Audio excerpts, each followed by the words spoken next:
ಇನ್ನೊಂದು ಕಡೆಗೆ ಅಕ್ರಮವಾಗಿ ಹಣ ಸಾಗಾಟ ಮಾಡೋದಕ್ಕೆ ಯತ್ನಿಸಲಾಗ್ತಾ ಇತ್ತು ಅನ್ನೋದು ತಿಳಿದು ಬರ್ತಾ ಇದೆ. ನೋಡಿ, ದಾಖಲೆ ಇಲ್ಲದೆ ಸಾಗಿಸ್ತಾ ಇದ್ದ 2.90 ಕೋಟಿ ರೂಪಾಯಿಯನ್ನು ವಶಕ್ಕೆ ಪಡೆಯಲಾಗಿದೆ. ಸಿಎಂಸಿ ಏಜೆನ್ಸಿಯಿಂದ ಈ ಹಣ ಸಾಗಾಟ ಆಗ್ತಾ ಇತ್ತು ಅನ್ನೋದು ಗೊತ್ತಾಗ್ತಾ ಇದೆ. ಬೊಮ್ಮಸಂದ್ರದ ಬಳಿ ತಪಾಸಣೆ ವೇಳೆ ವಶಕ್ಕೆ ಪಡೆಯಲಾಗಿದೆ. ಬಿಕಾಸ್ ದಾಖಲೆ ಪ್ರೊಡ್ಯೂಸ್ ಮಾಡೋದಕ್ಕೆ ಫೇಲ್ ಆಗಿದ್ರಿಂದ ಬೊಮ್ಮಸಂದ್ರ ಇಂಡಸ್ಟ್ರಿಯಲ್ ಏರಿಯಾದಲ್ಲಿ ಈ ರೀತಿಯಾದಂತಹ ಕೃತ್ಯ ಬೆಳಕಿಗೆ ಬಂದಿದೆ. ದಾಖಲೆ ಇರಲಿಲ್ಲ 2.90 ಕೋಟಿ ರೂಪಾಯಿ ಹಣಕ್ಕೆ. ಹೀಗಾಗಿ ಅದನ್ನ ಸೀಸ್ ಮಾಡಿದ್ದಾರೆ ವಿಜಿಲೆನ್ಸ್ ಆಫೀಸರ್ಸ್ ಅನ್ನೋದು ತಿಳಿದು ಬರ್ತಾ ಇದೆ.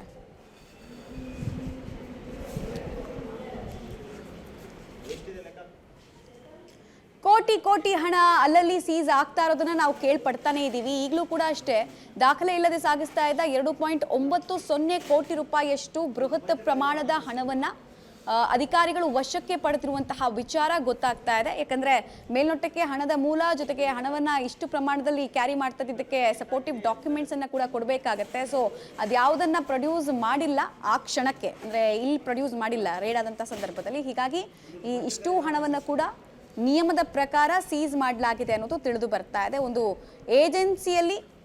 ಏಜೆನ್ಸಿಗೆ ಸಂಬಂಧಪಟ್ಟಂತಹ ವಾಹನದಲ್ಲಿ ಸಾಗಿಸ್ತಾ ಇದ್ದಂತಹ ಹಣ ಇದು ಅನ್ನೋದು ತಿಳಿದು ಬರ್ತದೆ. ಸಿಎಂಸಿ ಏಜೆನ್ಸಿಯ ವಾಹನದಲ್ಲಿ 2.90 ಕೋಟಿಯಷ್ಟು ಹಣವನ್ನ ಸಾಗಿಸಲಾಗ್ತಾ ಇತ್ತು. ಎಲ್ಲಿಂದ ಎಲ್ಲಿಗೆ, ಯಾರದ್ದು, ಮತ್ತೆ ಇಷ್ಟೊಂದು ಹಣವನ್ನ ಯಾಕೆ ಕ್ಯಾಶಲ್ಲಿ ಈಗ ಟ್ರಾನ್ಸ್ಫರ್ ಮಾಡ್ತಾ ಇದ್ರು, ಈ ಥರದ ಅನೇಕ ಪ್ರಶ್ನೆಗಳಿರುತ್ತೆ. ಆ ಪ್ರಶ್ನೆಗಳಿಗೆ ಉತ್ತರ ಮೇಲ್ನೋಟಕ್ಕೆ ಕೊಡಲಿಲ್ಲ, ಫೇಲ್ಯೂರ್ ಆದ್ರು ಅಂದಾಗ ಮಾತ್ರ ಈ ಥರ ಸೀಸ್ ಮಾಡ್ತಾರೆ.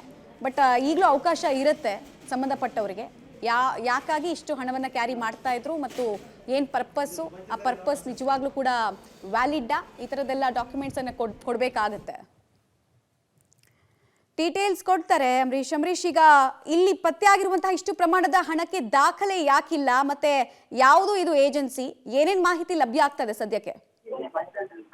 ಮಮತಾ, ಖಂಡಿತವಾಗೂ ಏನು ಬೊಮ್ಮಸಂದ್ರ ಜಗ್ಗೇರಿ ಸಮೀಪದ ಬೊಮ್ಮಸಂದ್ರ ಕೈಗಾರಿಕಾ ಪ್ರದೇಶದ ರಸ್ತೆಯಲ್ಲಿ ಹೋಗ್ಬೇಕಾದ್ರೆ ಒಂದು ಏನು ಹಣವನ್ನ ATMಗೆ ತುಂಬುವಂತಹ ವಾಹನದಲ್ಲಿ ಹೋಗ್ತಿತ್ತು ಅಂತೇಳಿ ಪೊಲೀಸರು ಮತ್ತು ಚುನಾವಣಾ ಸಂಬಂಧಪಟ್ಟಂತಹ ಅಧಿಕಾರಿಗಳು ಆ ವಾಹನವನ್ನ ತಡೆದು ಪರಿಶೀಲನೆ ಮಾಡಿದಾಗ ಅದರಲ್ಲಿ ದಾಖಲೆ ಇಲ್ಲದ ಏನು 2.90 ಹಣವನ್ನ ಈಗ ಅಧಿಕಾರಿಗಳು ಸೀಸ್ ಮಾಡೋದು. ನಂತರ ಅಲ್ಲಿ ವಾಹನದಲ್ಲಿ ಇದ್ದಂತಹ ಸಂಪೂರ್ಣವಾಗಿ ಎಲ್ಲವನ್ನು ಸಹ ದಾಖಲಾತಿಯಲ್ಲಿ ಬಳಸಿದ್ರು ಅಥವಾ ಎಲ್ಲಿಂದ ಬರ್ತಾ ಇದೆ ಮಾಹಿತಿಯನ್ನ ಪಡೆಯೋದಕ್ಕೆ ಪೊಲೀಸರು ಅಲ್ಲಿ ಮುಂದುವರಿತಾರೆ.